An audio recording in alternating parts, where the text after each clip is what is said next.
bahwa kepala daerah bisa menjadi gubernur terlepas usianya belum 40 tahun, itu kan ada kontroversi di situ. Tapi apakah ada dugaan bahwa karena ada pamannya Gibran sebagai ketua MK, itu ya, sehingga itu bisa memuluskan langkah Gibran. Jadi ini kan memang tidak terkonfirmasi, tapi kan publik mencium aroma itu. Ya, tapi bagaimana gini? Ini kan semua kayaknya yang kita baca di artikel ya atau di media sosial, semuanya sudah oke lah ya kalau kita lihat secara MK, terus KPU kalau saya nggak salah juga saya baca artikel itu sudah oke juga itu kalau nggak salah. Itu gimana pandangan Bung Klau? Artinya kan dari sisi legal formal itu kan keputusan MK itu sifatnya final dan mengikat. Final ya. Final dan mengikat dan itu kan KPU tinggal melaksanakan.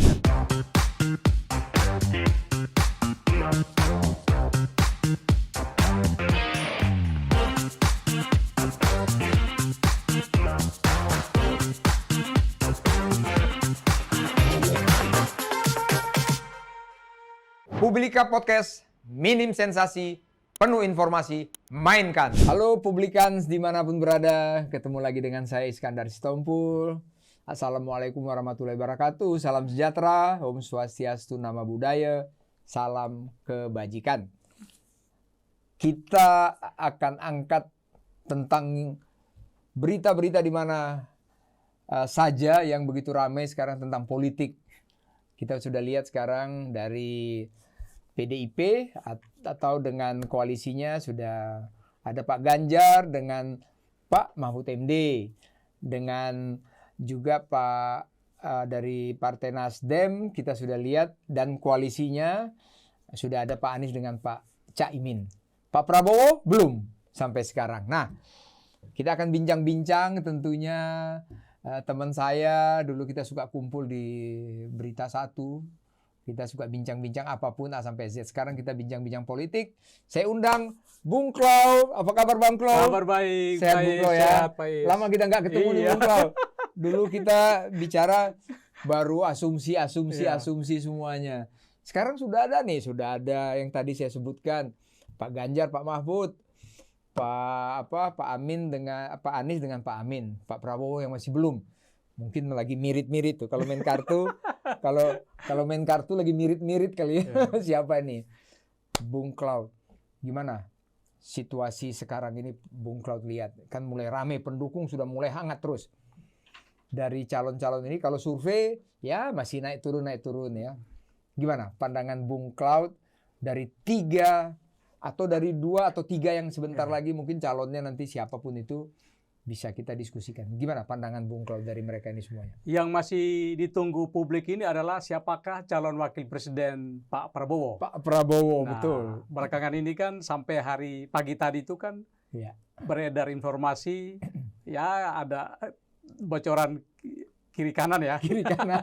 Itu mengerucut ke bahkan tinggal satu. Kalau kemarin kan tinggal 2 ya, antara Mas Gibran dan Pak Erick Thohir ya. Ada juga Kofifa ya, Ibu Kofifa. Tapi sekarang ini sudah mengerucut pada satu. Ada yang bilang 90-an persen nih, 99% malah. Oke, siapa itu? Mas Gibran. Mas Gibran, oke. Mas Gibran. Wah, ini kalau lah kita berasumsi, ini ada Mas Gibran. Gimana nih peta ini? Kira-kira ini kekuatannya di mana aja nih? Mas Gibran tentu membawa kekuatan dari basis pendukung Mas Gibran sendiri, dan juga basis pendukung Pak Jokowi. Ayahnya ya? Ayahnya. Karena kalau kita lihat kan pendukung Jokowi itu kan berada di kisaran 15 sampai 20%. 20%. Apalagi juga ditunjang oleh approval rate Pak Jokowi 1 tahun menjelang beliau selesai itu hampir 82%. 82%. Sehingga bisa saja di luar 15 sampai 20% suara dari kalangan nasionalis bisa aja pendukung Pak Jokowi dan Gibran itu berasal dari partai-partai lain di luar partai-partai lain. Di luar partai-partai itu, sehingga memang diasumsikan basis pendukung Gibran ini ya cukup kuat. Berarti seru nih, seru nanti ya. Cukup kuat. berbeda dengan Erick Thohir ya. Ya. Erick Thohir ini walaupun dari berbagai survei, Ya. elektabilitas dia ketika Bagus dipasangkan dengan Pak Prabowo, Ya. 12 itu, ya paling tinggi ya. paling tinggi ya. Iya, betul. Tapi juga kelemahan Pak Erick Thohir itu, kalau asumsinya dia mewakili suara NU, sebenarnya beliau kan bukan asli NU ya. Tidak firm banget gitu ya. Tidak firm banget dari sisi ya. NU ya. Sehingga kalau mau dipilih Pak Erick untuk mengcounter cawapres NU Jawa Timur ya, dari Pak Ganjar dan Pak Anies, itu juga menurut saya kurang begitu kuat ya. Betul, karena kan mereka memang orang Jawa Timur. Jawa Timur dan orang NU ya. Kuat ya, betul. Okay. Pak Erick ini kan baru masuk nih, baru masuk, jadi akarnya kurang begitu kuat Pak Is. Jadi waspada ya. Jadi untuk Pak Prabowo waspada wakilnya harus bisa membuat kekuatan di Jawa Timur juga. Berarti. Apakah nanti misalkan ini kan dilema juga nih Pak Is. Kalau pilih Gibran, Gibran kan bisa memperkuat dari basis pendukung Pak Jokowi yang mungkin mayoritas di Jawa Tengah. Ya. Tapi apakah Gibran juga bisa mengangkat suara di Jawa Timur? Karena kalau dari hasil survei beberapa lembaga survei, suara Gibran di Jawa Timur itu tidak begitu kuat. Tidak begitu kuat ya. Justru di Jawa Timur kalau kita lihat terakhir ya survei poll tracking itu justru Mahfud MD yang paling tinggi disusul Muhaimin. Harus waspada kalau waspada. Gitu. Waspada. Jadi harus saling membuat kalkulasi yang matang. Yang matang Gibran bisa aja kuat di situ tapi di Jawa Timur dia lemah. Kalau dengan milenial kan ini sekarang euforia nih. Euforia anak muda, apalagi MK sudah mengeluarkan usia tapi dikaitkan dengan pernah menjadi pejabat pemerintah. Berarti peluang itu ada kan? Peluang itu ada. Nah, euforia karena kan kalau saya tidak salah saya baca itu kan 115 juta itu anak-anak muda anak itu. Muda, ya. Gimana kira-kira? Itu bisa menjadi kontribusi positif bagi Gibran ya, karena Gibran kan positif bagi Gibran. Tapi juga ini Pak Is, ada juga anak muda yang kritis. Jadi mereka melihat bahwa dari sisi usia Gibran bisa mewakili kalangan muda. Tapi ada yang kritis melihat proses Gibran dapat tiket ini sepertinya ada juga deviasi penyimpangan terhadap aturan demokrasi. Jadi kan kemarin itu kan kontroversi sekali tuh Pak Is. Ketika MK memutuskan bahwa kepala daerah bisa menjadi gubernur terlepas usianya belum 40 tahun, itu kan ada kontroversi di situ. Tapi apakah ada dugaan bahwa karena ada pamannya Gibran sebagai ketua MK itu ya, sehingga itu bisa memuluskan langkah Gibran. Jadi ini kan memang tidak terkonfirmasi, tapi kan publik mencium aroma itu. Tapi bagaimana gini? Ini kan semua kayaknya yang kita baca di artikel atau di media sosial semuanya sudah oke lah ya kalau kita lihat secara MK, terus KPU kalau saya nggak salah juga saya baca artikel itu sudah oke juga itu kalau nggak salah. Itu gimana pandangan Bung Klau? Artinya kan dari sisi legal formal itu kan keputusan MK itu sifatnya final dan mengikat. Final ya. Final dan mengikat dan itu kan KPU tinggal melaksanakannya. Tapi kan dari sisi substansi ada pandangan yang saya bilang tadi kritis. Mereka bilang, ini kayak seperti ada penyimpangan terhadap demokrasi, kekuasaan. Digunakan untuk memuluskan jalan seorang Gibran Rakabuming. Ini kan di bawah tuh Pak. Saya nonton konten-konten media sosial, komen-komennya banyak kayak gitu, Mas. Ada yang dukung, wah bagus nih. Generasi muda pro dan kontra lah ya, dapat kesempatan. Tapi ada yang bilang, wah ini kan juga tidak benar caranya. Ini kan melanggar prinsip meritokrasi. Mestinya kalau memang pengalaman dan sebagainya gitu. Jadi kalau di meritokrasi kan harus fair kan. Nah, gitu. Kalau Gibran bukan anaknya Pak Jokowi, apakah bisa? Ini kan pertanyaan di bawah nih Pak Is. Betul. Jadi ada plusnya, tapi ada juga minus. Jadi ada plus minus. Ada plus minusnya. Mari kita tunggu. Mari kita tunggu. Kalau nggak salah terakhir hari Rabu ya pendaftaran. Hari Rabu tanggal 25. Tanggal 25 terakhir berarti Selasa harus sudah ini dong. Sudah firm siapa ya. Sekarang kalau kita lihat peta. Tadi kan kita udah lihat kalau Pak Ganjar dia punya ini Pak Mahfud jago di Jawa Timur. Kalau Pak Anies, wakilnya Caimin, jago juga di Jawa Timur. Demikian juga mungkin di tempat lain ya. Karena battleground sekarang kan Jawa Timur, Jawa Barat, Jawa Tengah. Tetap iya. itu kan. Di lain pulau lain lah ya, Sumatera, Kalimantan, Sulawesi Selatan atau dan lain sebagainya. Kira-kira menurut Bung Krol kan pengamat, saya lihat di podcastnya kan politik terus nih. Ini siapa nih yang unggul nih kira-kira nih di kalau kita bicara di 3 pulau besar ini siapa nih yang unggul kira-kira? Kalau yang lain kan semuanya menentukan juga. Tapi siapa ini kira-kira? Ini kan kita basis survei ya. Basis survei saja. Kalau kita lihat peta yang selama ini survei, itu kan Pak Prabowo unggul di Jawa Barat. Jawa Barat, Jawa Barat. Pak Ganjar unggul di Jawa Tengah. Pak Anies unggul di DKI dan Banten. Tapi kalau kemarin kita lihat survei, Banten ya, Banten itu sudah di take over oleh Pak Ganjar. Sekarang ini. Pak Ganjar unggul di situ.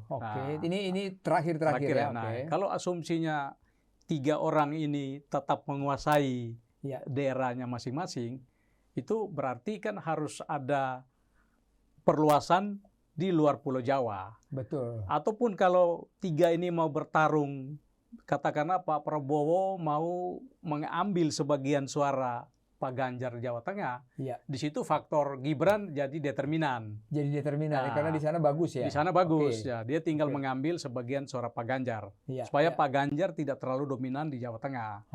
Nah, sekarang kan pemilih kalau kita lihat Pilpres 2019, Pak Jokowi kan menang di Jawa Timur. Menang. Pak Jokowi menang, PDIP menang. Nah, kalau Gibran yang diambil, pertanyaannya apakah otomatis akan membuat Gibran mengambil alih suara PDIP dan meneruskan kemenangan Pak Jokowi di Jawa Timur. Nah, ini pertanyaannya di situ karena kekuatan Pak Jokowi dan Gibran ini kan tidak sama. Betul. Kan persepsi publik melihat antara Pak Jokowi dan Gibran ini kan tidak sama. Betul. Dari sisi rekam jejak, pengalaman, itu tidak sama. Jadi ini jadi tantangan apakah Pak Prabowo yang katakanlah kali ini bisa mempertahankan keunggulannya di Jawa Barat, bisa mencuri suara di Jawa Timur. Iya, betul. Jadi ada penambahan di Jawa Timur nantinya. Harus menambah karena battleground sebenarnya itu di Jawa Timur, Pak. Jawa Timur, Jawa Timur kan nomor 2 terbanyak suaranya. Nah, setelah Jawa Barat ya. Kalau misalkan Pak Prabowo ngambil Mas Gibran, apakah bisa menarik dukungan dari Jawa Timur? Nah, ini pertanyaan. Nah, kalau mengambil Erick Thohir, kalau dari berbagai survei memang Erick Thohir juga cukup kuat di Jawa Timur. Karena dia sudah masuk anggota NU ya, walaupun akarnya belum kuat ya. Gibran kan belum nih. Kalau Kofifa, ini kan gini kita bicarakan ini karena kan belum tahu siapa wakilnya. Ibu Kofifa kan di Jawa Timur kuat. Cukup kuat. Ibu Kofifa cukup kuat. Tapi apakah Ibu Kofifa bisa mengambil suara Mas Ganjar di Jawa Tengah? Ini juga pertanyaan. Betul. Itu jadi kalaupun Ibu Kofifa, berarti kan 3 cawapres ini kan dari Jawa Timur. Betul. Ini seru Pak Is. Karena Jawa Timur bagi-bagi aja. Kuenya diperebutkan oleh 3 orang kuat di Jawa Timur. Timur. Nah, jadi kalau gitu harus dimasukin orang kuat juga biar pecah semua ya. Kalau Ibu Kofifa yang masuk, berarti pertarungan di Jawa Timur akan sangat ketat ya. Itu berebut di situ. Tapi kalau Pak Jokowi, kalau Gibran nggak masuk, apakah nanti Pak Prabowo akan mendapat efek elektoral dari Pak Jokowi? Kan belum tentu. Ini mutusin sebelum hari Rabu harus jago ini. Apalagi selama ini kan sudah bukan rahasia umum, Pak Is. Kan Pak Prabowo selalu bilang, wah kita harus konsultasi dulu dengan Pak Jokowi. Dengan Pak Lurah. Dengan Pak Lurah. Nah, sekarang kan Gibran sudah dapat tiket nih. Lalu Pak Prabowo tidak mencalonkan Gibran. Wah itu kan bisa membuat Pak Jokowi tersinggung juga nih. Wah ini sudah dapat tiket kok nggak dicalonin. kita tunggu hari Selasa. Atau paling lambat hari Rabu ya. Hari Selasa, hari Rabu paling lambat ya. Terus begini Bung Krol, ini kalau saya lihat berarti mesin-mesin partai ini sangat menentukan karena ini pertempuran ini kayaknya sama ini kalau saya lihat kekuatan ini hampir sama semuanya. Jadi mesin-mesin politik mereka harus bekerja dong, relawan-relawan harus main semua dong, Bung Krol. Gimana Bung Krol? Harus Pak. Terutama masuk ke basis, jadi memperkuat basis yang sudah menjadi basis kemenangan selama ini. Lalu memperluas tambahan suara di basis yang menjadi basis lawan. Baiklah, oke. Seperti Pak Anies kan juga beberapa waktu lalu kan aktif ke Jawa Tengah. Jawa Timur, Jawa Tengah datang semua. Jawa betul. Tengah karena itu kan basis Pak Ganjar, ya logis kalau Pak Anies mau mengambil ceruk dari sana. Ceruk dari sana. Memilih Caimin juga menurut saya langkah yang cerdas. Betul, betul. Karena ya. basis masanya cukup kuat di Jawa Timur dan NU. Iya, betul. Kalau kita bicara dari basis dukungan organisasi ya dan massa ya, kita belum bicara soal kualifikasi kualitas integritas pribadi ya, itu kan belum nih. Belum, betul. Kita berbicara dari basis dukungan massa. Massa, betul. Massa itu. Kira-kira massa yang paling fanatik Bung Klau lihat selama ini ke siapa kira-kira? Apakah Pak Ganjar dengan Pak Mahfudnya? Apakah Pak Prabowo nanti dengan siapapun salah satunya itu? Atau Caimin, Pak Anies dengan Pak Caimin? Gimana kira-kira euforia daripada masyarakat di pesta pemilu ini? Saya lihat kalau kacamata kita sambil lalu kan masing-masing sudah bergeming ya, tetap setia pada dukungannya. Tapi kalau saya mengacu pada hasil riset sebuah lembaga survei ya, SMRC ya. Yang terakhir SMRC. Yang terakhir ya. Dia meriset soal konsistensi pemilih antara Pak Ganjar, Pak Prabowo, Pak Anies, mana yang lebih solid. Jadi itu ternyata pemilih Pak Ganjar itu paling solid.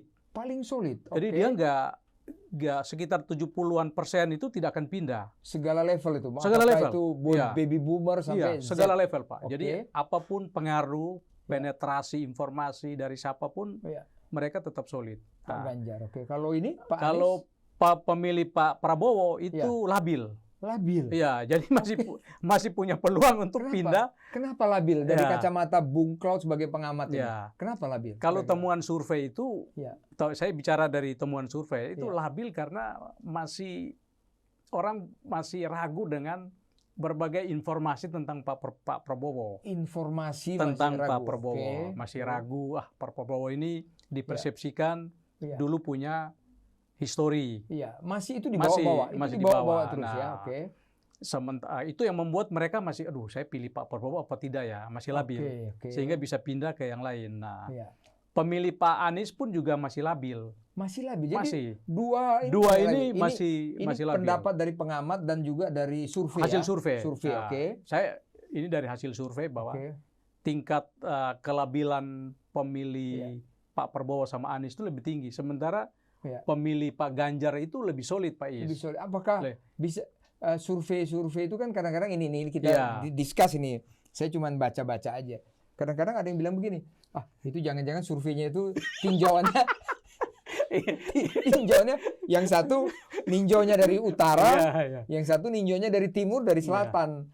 Nah, jadi akhirnya begitulah hasilnya. Tapi mudah-mudahan ya tinjauannya sama lah semua gitu ya, Bung Klau ya. Jadi tentunya kepada dua yang peserta ini harus waspada dong kalau kayak gitu. Harus tim dari tim suksesnya harus jeli mata. Supaya pemilihnya itu tidak lari ke lain hati. Tidak lari ke lain hati. Ini memang seru nih Bung Klau. Ini sekarang gini Bung Klau. Aku baca di artikel itu pada saat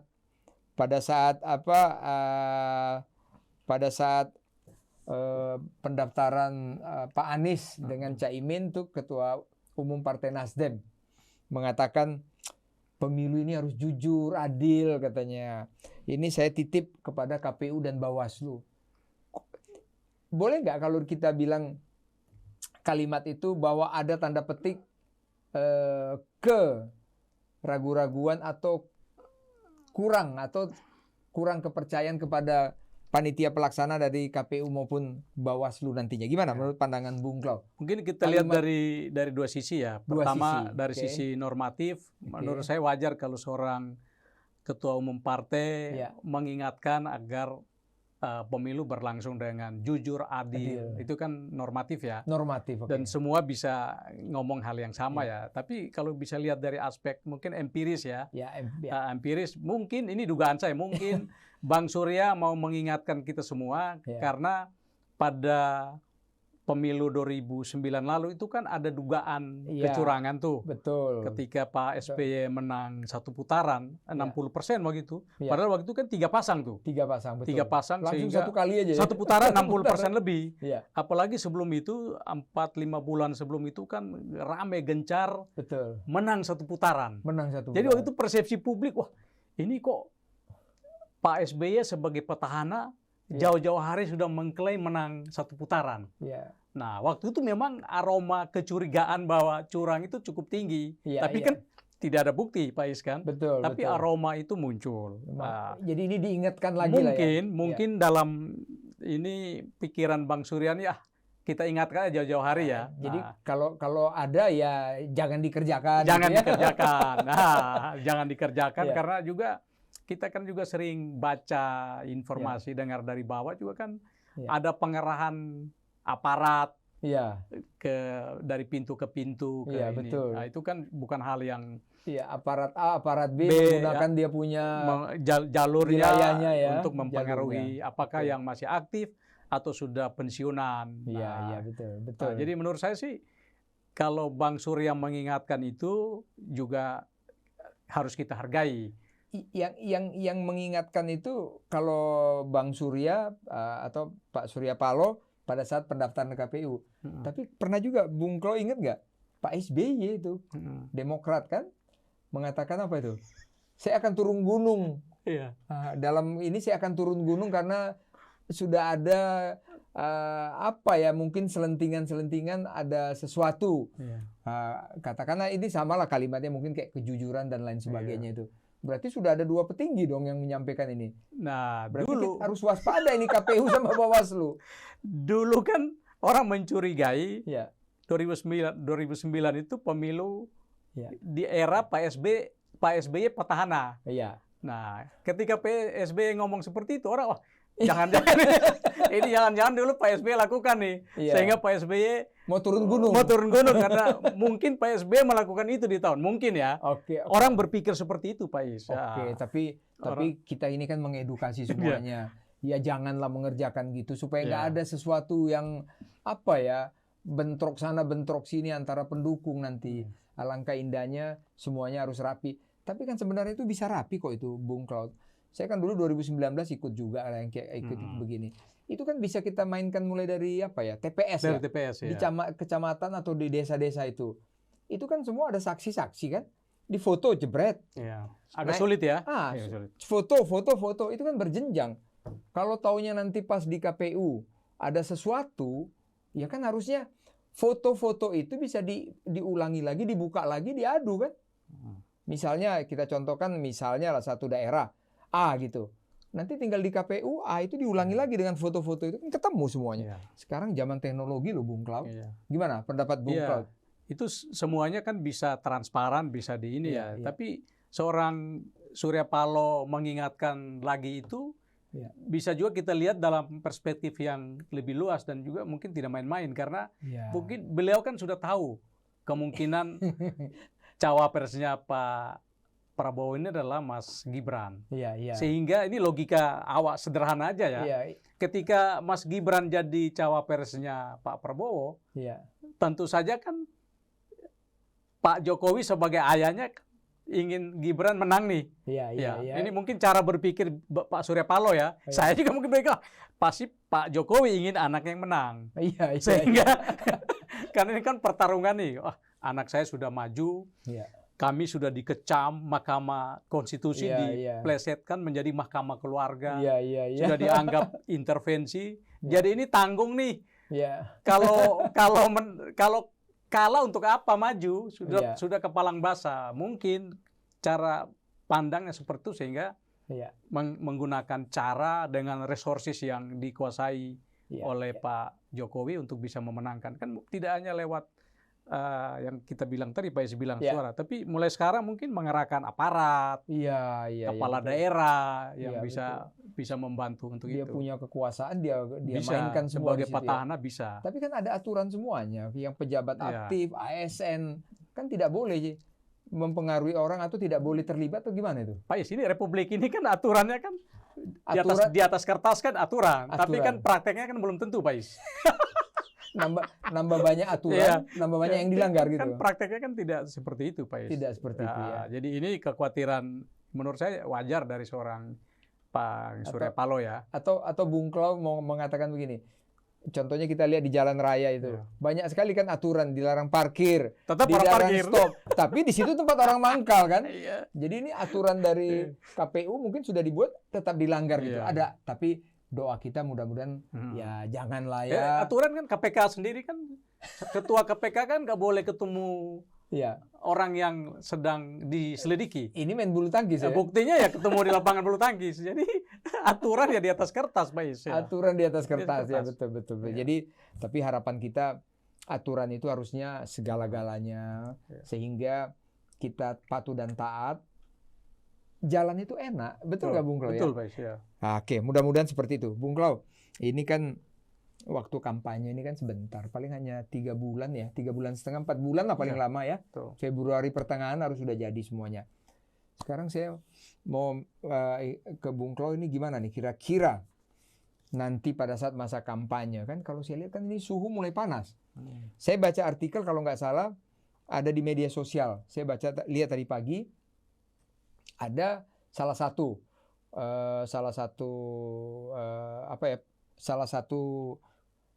partai ribut sama salah satu perkumpulan ormas-ormas. Itu bakar-bakaran loh, itu rame banget tuh. Baru kemarin malam itu kejadian. Nah, ini baru diumumkan semuanya sudah rame begini. Kira-kira pandangan Bung Klau, bisakah damai semua para relawan, para pendukung, para simpatisan ini, Bung Klau? Ini kalau kita berkaca pada pemilu sebelumnya memang sulit juga kita hapus sama sekali konflik horizontal di bawah ya. Iya, betul. Tapi ya mudah-mudahan di pemilu kali ini ya bisa masing-masing kontestan mengingatkan para pendukungnya.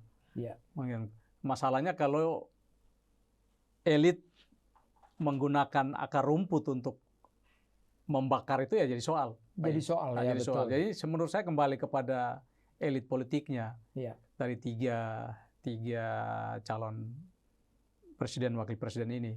Itu saja sih. Di bawah kalau ditanamkan ya sudah. Saya kira di bawah tuh ini kan kultur kita kan kultur patrilineal. Betul.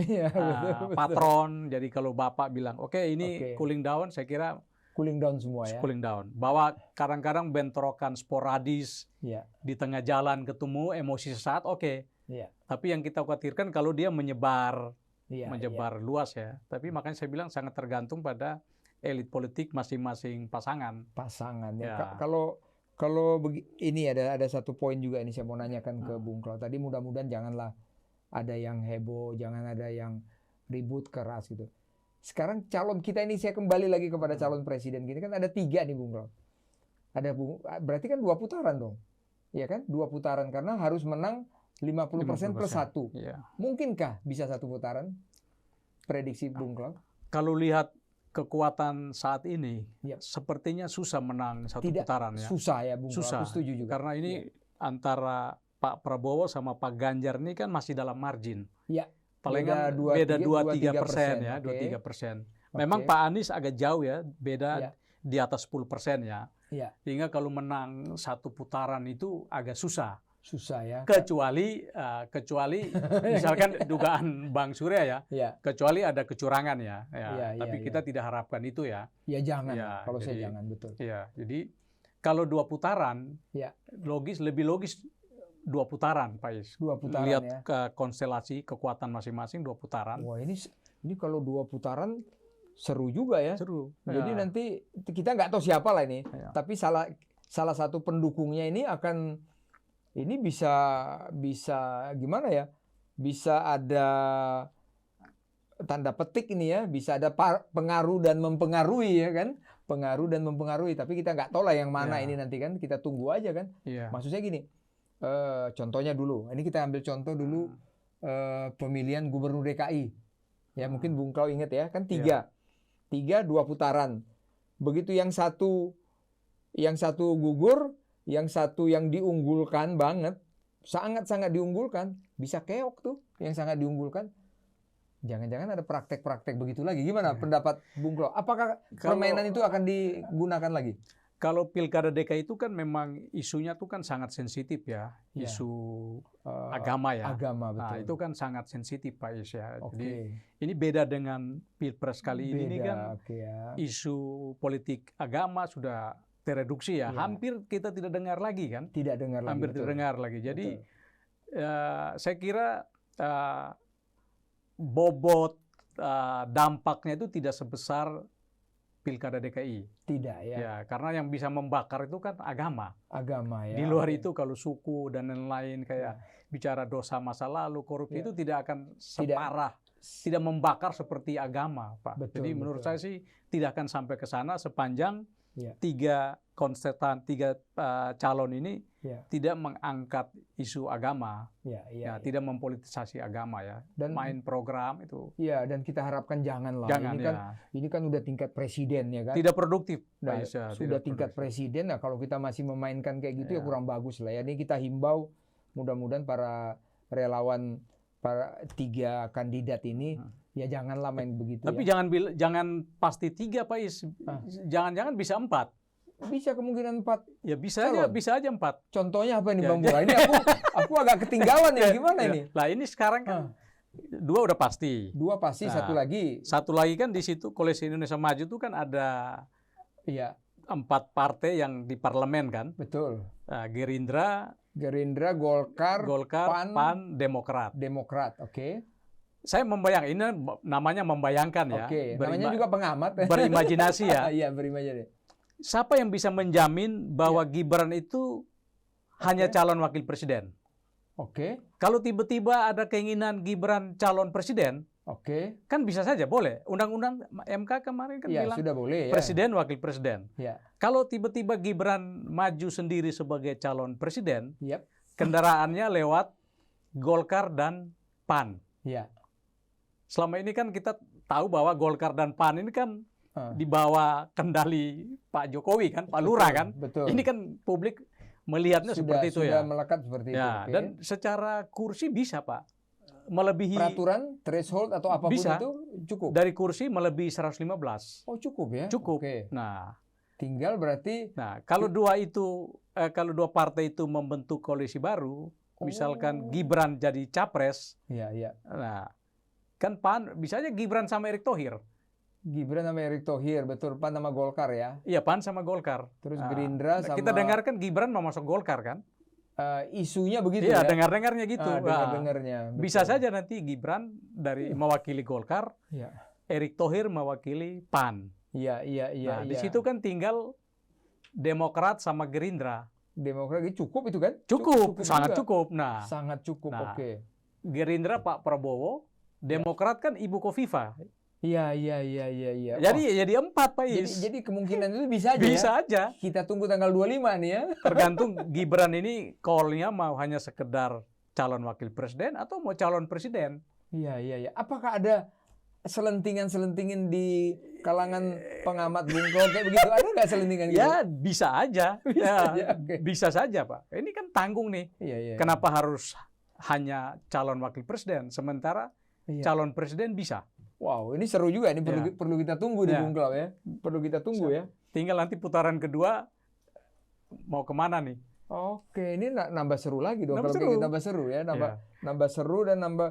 Jadi kalau di misalnya 2, berarti jadi bisa panjang sekali. Bisa 4. Kalau jatuh 1, berarti tinggal 3. Tinggal kalau 4, diambil 2 yang paling banyak.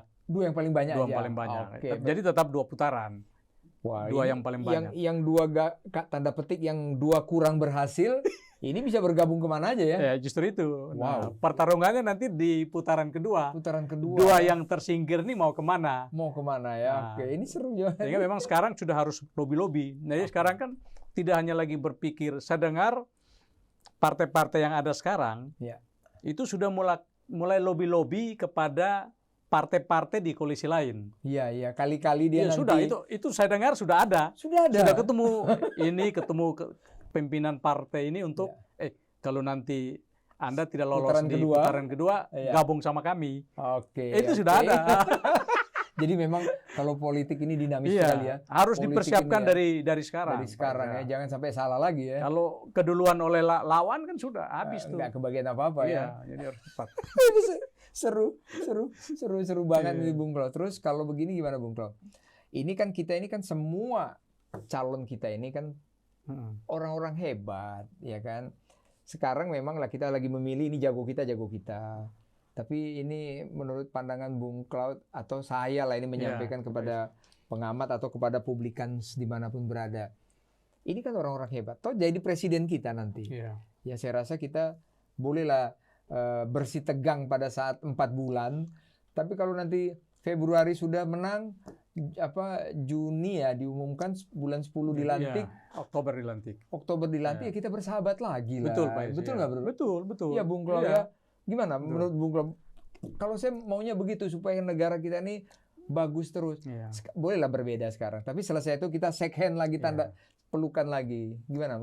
Ya memang harus seperti itu, Pak Is. Namanya kompetisi ya memang harus bersaing secara sehat.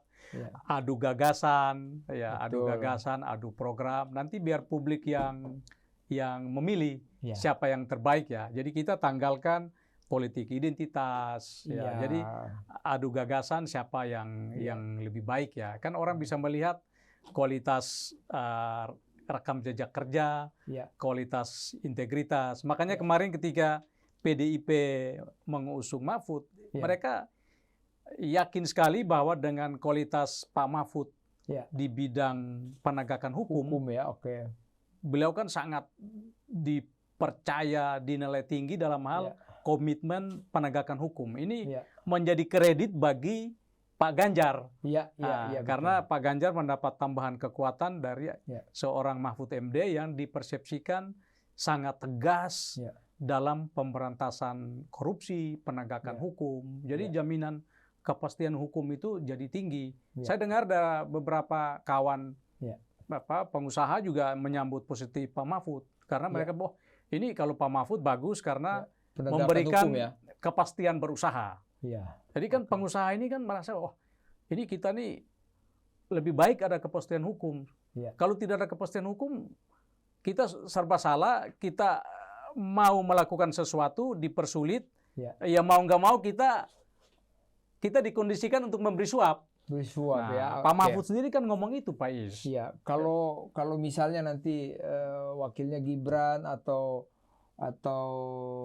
Bu Kofifa, Pak Prabowo, gimana? Ada nilai tambah apa di situ? Justru itu kalau saya lihat kalau Ibu Kofifa memang sejauh ini persepsinya dari aspek penegakan hukum kan kurang ya. Karena bahkan agak sedikit negatif nih, walaupun belum terbukti ya ketika ruang kerjanya digeledah. Kan pernah tuh, KPK ya. Tapi tidak ada apa-apa ya? Tidak ada bukti, tapi kan tidak bisa kita sebut Ibu Kofifa itu pendekar penegakan hukum ya. Nah, itu sudah, walaupun clear Ibu Kofifa nggak ada masalah ya, tapi kesan itu kurang melekat pada diri seorang Kofifa. Kalau Gibran kan dia punya Gibran masih terlalu anak mudanya gimana? Masih terlalu muda Pak Is untuk melihat rekam jejaknya. Mas Gibran itu kan baru 2 tahun jadi wali kota, Pak Is. Jadi melihat rekam jejak dia di segi penegakan hukum tuh tidak sebanding dengan Pak Mahfud yang sudah malang melintang, Pak. Kalau sekarang kan gini, ini kan 2035 atau 2045 kan nanti milenial semua. Betul, ini. 115 juta itu adalah milenial pemuda semuanya. Ini bagaimana? Apakah nggak ini menarik kalau Gibran jadi wakilnya ini? Gimana? Dari sisi usia jadi dia bisa mewakili sisi usia bisa mewakili pemilih muda. Tapi pertanyaannya, apakah semua pemilih muda itu hanya melihat dari faktor usia? Karena kemudaan itu menurut saya itu kan tidak sekedar seseorang itu muda. Tapi ketika dia berada pada usia muda, apa yang sudah dia lakukan, proses dia untuk mencapai sebuah prestasi, kontestasi seperti ini, itu juga harus menjadi teladan bagi generasi muda yang lain. Ini menurut saya Pak Is kemarin itu agak sedikit mendowngrade kualitas seorang Gibran karena kalaupun Mas Gibran mendapat tiket itu dipertanyakan oleh mungkin anak muda sendiri. Saya juga ngobrol dengan beberapa anak muda yang kritis ya, aktivis LSM itu mereka persoalkan. Oh kami tuh mau anak muda, kami respect Mas Gibran, tapi kalau Mas Gibran masuk dengan cara yang di mana supremasi eksekutif menguasai yudikatif itu mereka kurang bisa terima. Mas Gibran ini kan melanggar prinsip meritokrasi karena ayahnya presiden, dia mendapat golden ticket. Nah, dari ini apakah itu kayak LSM dan yang lain itu mewakili anak muda kira-kira? Mungkin sebagian. Bisa sebagian ya. Yang saya bilang tadi di awal kan anak muda ini kan terbagi, anak muda yang kritis, betul. Anak muda yang kurang kritis, anak muda yang sama sekali tidak kritis, hanya ikut pengaruh. Ikut pengaruh. Nah, makanya sangat tergantung pada penetrasi dari tim relawan masing-masing. Ini kan soal kampanye di udara nih. Ini bahaya loh. Ini memang Mas Gibran ini anak muda, tapi kan cara dia mencapai posisi cawapres itu kan lewat cara yang tidak menghargai prinsip meritokrasi. Mestinya kan harus memberi teladan nih. Kalau mau jadi hebat kan harus berusaha dari bawah. Ini contoh ini Kaesang, Pak. Ini Pak. Itu juga di bawah tuh banyak pertanyaan. Loh, Mas Kaesang nih enak banget nih. Gak pernah jadi anggota PSI, dikasih kartu, langsung jadi ketua umum. Jadi ini kan tidak mendidik dari pendidikan politik. Saya coba juga gini, anak-anak muda itu, gimana pendapat kamu tentang Kaesang itu? Mereka bilang gini, anak-anak muda sekarang itu mau yang praktis katanya gitu. Contohnya gini, kalau kami rapat lagi Munas dan lain sebagainya, lama lagi, biaya lagi katanya. Terus kita Munaslup lagi rapat ini lama lagi. Kalau mereka orangnya anak-anak muda sekarang aklamasi aja, tunjuk tangan semuanya. Yang penting semuanya ini ketok palu. Itu versi mereka. Jadi ada versi-versi yang bertentangan, ada yang mendukung semuanya. Itu yang saya lihat di perpolitikan kita ini sekarang ini. Ini Bung Klau yang bisa kita bincang-bincang.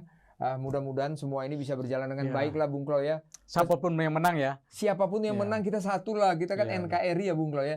Yang penting jangan sekali-sekali rubah Pancasila dan NKRI. Undang-Undang Dasar 45, NKRI dan Bhinneka Tunggal Ika. Ini jangan ada yang pernah ganggu gugat ini. Setuju nggak Bung Klau? Setuju, Pak. Boleh ada perubahan yang sana sini tapi ini jangan dirubah ya Bung Klau ya. Terakhir Bung Klau, sebelum kita tutup apa pesannya kepada seluruh relawan dan juga pada simpatisan? Terakhir. Jadi ini pesta demokrasi, jadi kita berpesta dengan gembira. Ada perbedaan itu hal yang biasa. Kompetisi itu memang harus saling mendukung, menguatkan pasangan yang dia usung juga mendowngrade pasangan yang bukan yang dia usung, tapi mendowngrade berdasarkan fakta, tidak hoax Jadi misalnya kita katakan bahwa misalkan Pak Anies kurang berprestasi di DKI, tapi itu harus ditunjukkan dengan angka dan data. Jadi menyampaikan argumen berbasiskan pada fakta. Menurut saya sepanjang itu yang dilakukan itu tidak ada masalah. Jadi misalkan menonjolkan Pak Prabowo sukses dalam hal misalkan apalah gitu tapi harus ditunjukkan dengan data dan fakta semua. Setuju saya, setuju jadi, sekali. Sepanjang itu yang ditampilkan menurut saya itu sehat, Pak. Sehat ya. Yang penting dengan argumennya. Dengan argumennya. Jadi jangan langsung maki, hujat, menghujat, segala macam lah itu saya lihat. Saya lihat masih banyak yang ada di situ. Gitu. Nah, makanya banyak juga pegiat media sosial yang juga mengedukasi. Yang mengedukasi, oke, Mas, Dek, kalau Anda mengatakan Pak Anies gagal, Anda harus menyampaikan buktinya apa. Anda mengatakan Pak Ganjar berhasil dalam mengatasi kemiskinan, buktinya apa. Betul. Pak Prabowo berhasil mengatasi masalah misalkan katakanlah sukses di food estate, buktinya apa? Betul, setuju saya. Jadi dengan yang kayak gitu Pak Is. Dan juga ini kan calon pemimpin kita semuanya. Siapa kalaupun mereka menang nanti itulah presiden kita ya kan. Janganlah kita hujat, caci maki semuanya. Setuju Bung ya. Jadi kita yang apa tadi? Gembira ya. Gembira dan kita happy, sehat semuanya ya. Setelah itu berkawan seperti biasa lagi. Kita ngopi-ngopi lagi lah. Sekarang pun masih berkawan. Kalau saya sih berkawan terus. Bung Klau, terima kasih. Mudah-mudahan kita nanti lancar semua, Bung Klau ya. Saya tutup dulu acara kita ini. Terima kasih Pak Is. Terima kasih. Publikan dimanapun berada, terima kasih. Kita udah bincang-bincang dengan Bung Klau, pengamat politik yang saat ini sedang seru-serunya. Jadi kita mengharapkan, mari kita relawan, mari kita simpatisan, mari kita semua siapa yang terlibat, kita jujur, kita adil, kita bermain visi dan misi. Siapapun calon presiden nanti atau siapapun yang jadi presiden nanti adalah presiden kita semuanya. Kita tetap bersatu. Pancasila, Undang Dasar 45, NKRI, Bhinneka Tunggal Ika adalah harga mati. Sampai ketemu lagi. Bye.